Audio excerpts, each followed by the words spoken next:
Kevin Mitnick is known as the king of all hackers, with aliases like the Condor and the Dark Side Hacker. Mitnick's exploits stem back to his youth in the late 70s, where he began taking advantage of the system by tricking the Los Angeles bus transfer system to get free rides. As he aged, Mitnick found his gift for code and began hacking into big-name companies like Nokia, Motorola, IBM, and eventually the Pentagon. Millions of dollars of information passed through his hands before he was finally arrested in 1995. Hardly deterred, Mitnick went on the run from the FBI for 3 years and was the most wanted computer criminal of his time before he was sentenced to 4 more years in jail. Mitnick didn't consider what he was doing as hacking and referred to it politely as social engineering. At one point, a judge found him so threatening that he placed him in solitary confinement because he thought Mitnick could start a nuclear war by whistling codes into a payphone.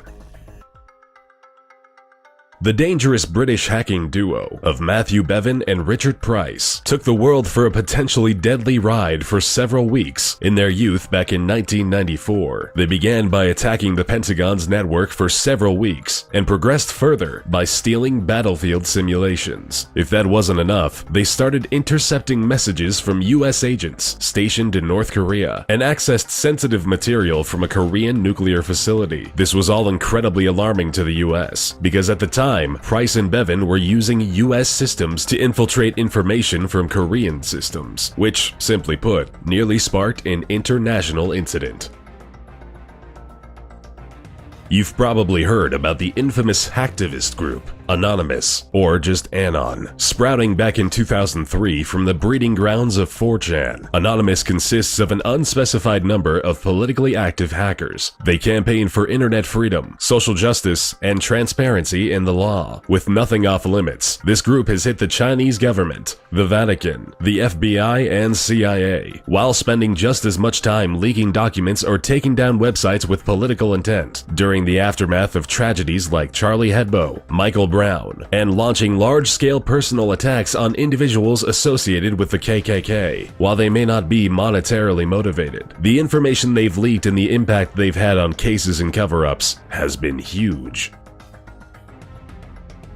Little is known about Astra, which is the net alias of this notorious hacker who spent half a decade in the mid-2000s stealing high-profile weapons technology data and software. Astra would quickly sell this information to people and organizations across Brazil, South Africa, the Middle East, and the rest of the world. While no one knows how much money he was able to make or where it went, the damages he caused are estimated between $250 and $361 million. Strangely, even after all of the destruction caused, Astra was never publicly identified, even when Greek authorities arrested and detained this threatening hacker in 2008. Speculations and rumors say that he is a 58-year-old Greek mathematician and is serving 6 years in jail somewhere.